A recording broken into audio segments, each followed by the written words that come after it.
Coming up, we got an exciting show for you today. There are more exits coming from the studio that's making the perfect dark game courts, and we've got some news and updates for Assassin's Creed Valhalla and some cloud console updates too. All of that today on the show. Hey everybody, welcome to Xbox A. I'm Matt Carts. How the heck are you today? It's a fun Tuesday, brother. Yeah, I'm good.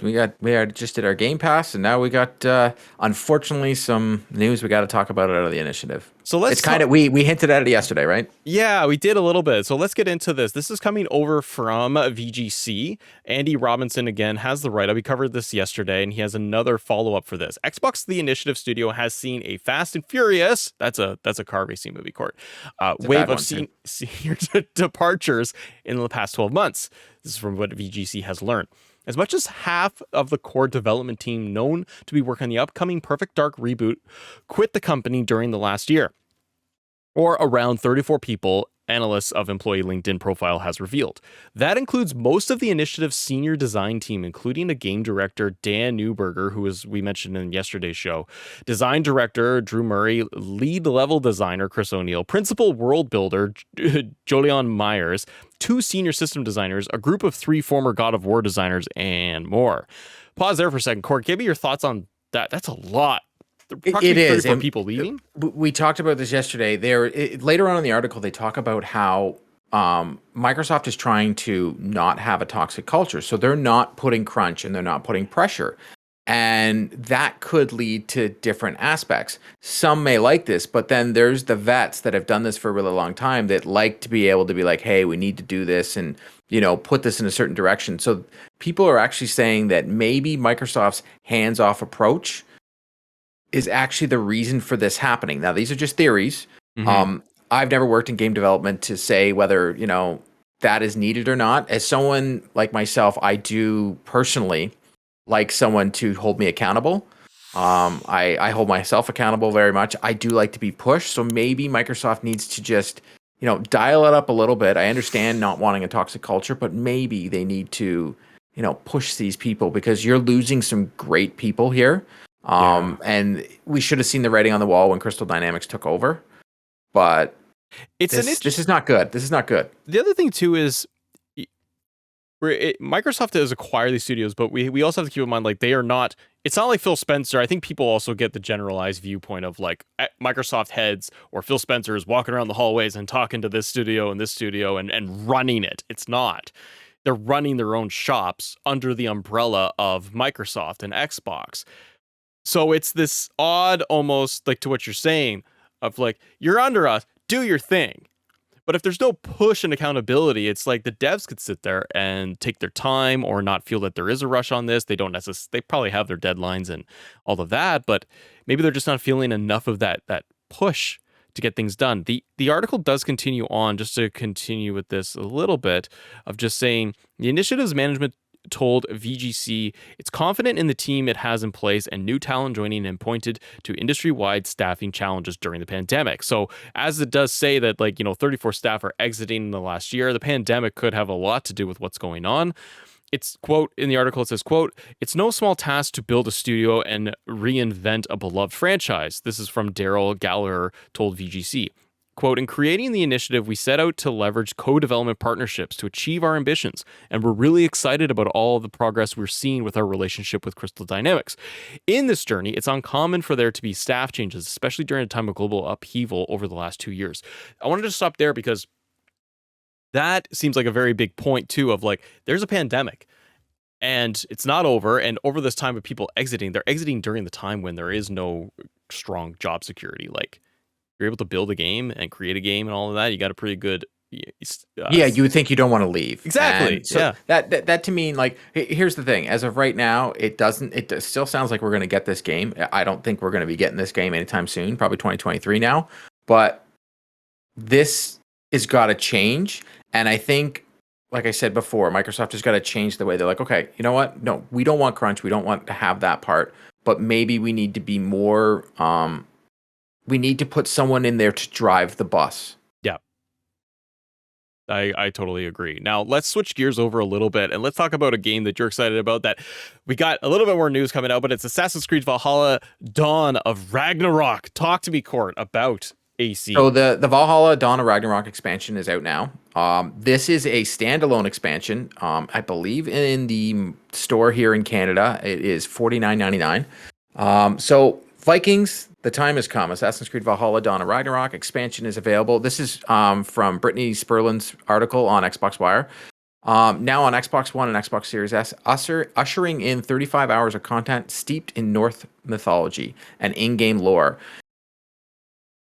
Once again delves into the memories of Odin, also called Hava, as they search for the missing son, Baldur, and Jesus, why do I have to do this? Dwarven realm. Players will need to use their abilities at their disposal, plus a few new tricks to infiltrate Svartalheim, rescue Baldur, and even face an even more You powerful wanted to foe talk itself. AC with the I biggest lore know, and the I biggest know. weird names. The expansion adds a range of new gameplay mechanics, most notably a hug rip, gifted by Odin, the dwarven ally. The bracer enables players to harness the power of certain enemies. Odin will be able to turn into a raven, disguise themselves as municipals of Jotunheim, imbue in their weapons and ice powers, or raise recently slain enemies to fight on their behalf. That is really cool. The Hugo Rip is associated power do not carry over to the base game, but plenty of the other things will. Eivor can access any weapon, armor, skill points, and abilities found in Svartalheim. Now, it looks beautiful. It introduces the arena where Odin can fight waves of enemies, gladiator I style clap to for you because entertain. that's a lot of weird. Yeah, that's fine. And earns rewards from Valkyrie names. So the thing I'm excited about is it's a standalone, right? Mhm. So it's a lot of content. So once again, also players must own Assassin's Creed Valhalla and should have a skill level of at least 340 for the best Dawn of Ragnarok experience. Okay. And if you're a new player who hasn't reached the threshold, the game will give you a boost, ensuring all players can go toe to toe, or hidden blade to the back. So Court on that, so yes. I don't have like I played Valhalla, I didn't beat Mhm. it, but if my level is not high enough, you're saying that it will boost me up anyways to basically get me up there. It will.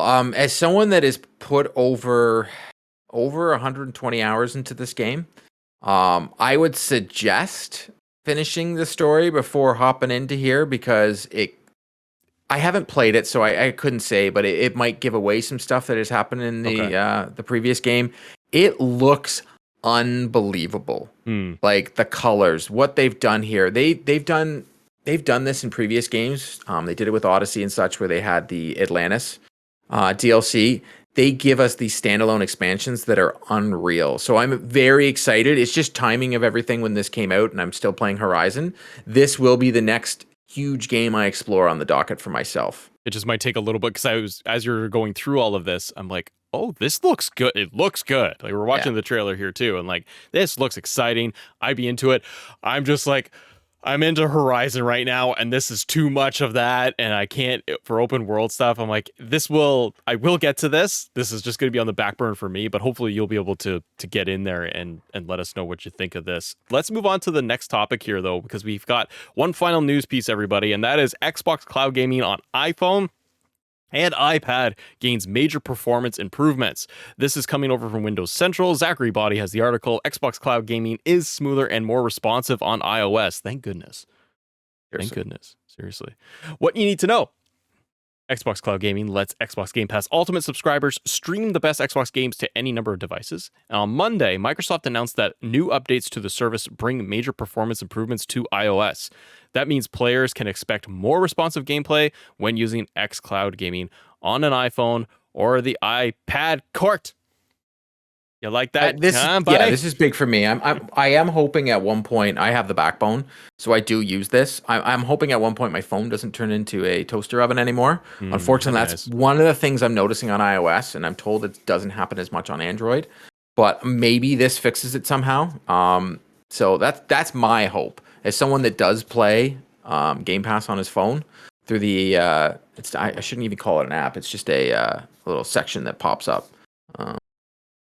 Well, it's good that We'll they're see. continuously improving it. I think that it's going to take a long, long time for it still feels very early in its life of cloud gaming, playing on your phone that way. It works, but I think it's just the increase in 5G internet availability, widespread, stable internet, Mhm. especially to make these games and experiences work. But the fact that it works is pretty cool, and that we can basically just play Sea of Thieves anywhere you want. There's a lot Exactly. of good here. So let us know in the comments below, everybody, your thoughts on Perfect Dark and when we think that we might actually see this game come to life. The Assassin's Creed Valhalla update for the standalone content has people very excited, and we got a little bit of cloud console PC cloud gaming going on. Let us know, subscribe to the channel, hit that like button, all that good stuff, and we'll see you guys on the next episode.